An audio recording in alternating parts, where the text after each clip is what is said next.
Welcome to Posh Act video series where you will learn about all aspects of implementing for your team the sexual harassment of women at workplace, Prevention, Prohibition and Redressal Act of 2013. The POSH Act 2013 is a breakthrough act for women's rights. It recognizes sexual harassment as violation of the fundamental rights of a woman to equality under the Articles of 14 and 15 of the Constitution. To ensure effective implementation, Act takes a comprehensive approach and addresses prevention, prohibition and redressal of sexual harassment at workplace. The fundamental right is implemented through internal complaints committee in a workplace. The Act deems the internal complaints committee shall have the same powers as are vested in a civil court. So let's start the video 2 to understand what is ICC, who are the members, how does it work, and what are its responsibilities that makes it as important as a civil court at a workplace. The Internal Complaints Committee or ICC is a management constituted women majority committee that has the primary responsibility towards an aggrieved women of prevention, prohibition and redressal of sexual harassment at a workplace. So let's understand the key terms here: an aggrieved woman, management and workplace. Number 1. An aggrieved woman.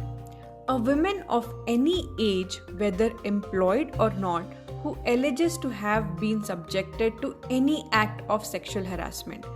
This includes and is not limited to women employees, current as well as ex, domestic workers, contractual workers, part-time and full-time, and women who are customers and vendors.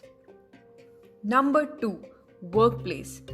This includes and is not limited to the following: all government and private organizations, home dwellings which employ domestic help, institutes of education and sports, unorganized sectors which employ workers.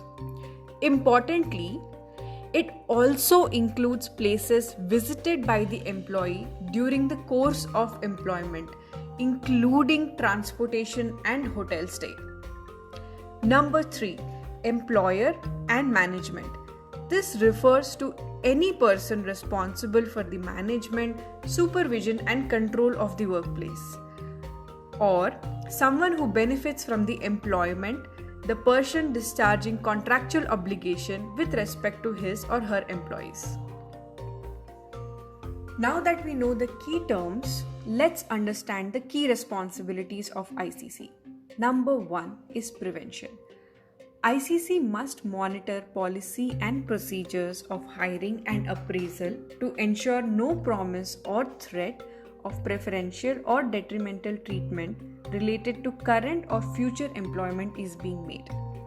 ICC should also monitor the policy and procedures of leave, travel, infrastructure, and other employee-related policies to ensure no treatment is based on the gender. Number 2 is prohibition. The ICC should take part in organizing workshops and awareness programs at regular intervals for sensitizing the employees and the ICC members about the policy and the law. Also, important part is to facilitate reporting of sexual harassment as written complaint to ICC and prohibiting the publication or making known contents of the complaint and enquiry proceedings to media or public. Number 3. Redressal. Launching a fair inquiry against the complainee while providing complete support to the aggrieved women as deemed required.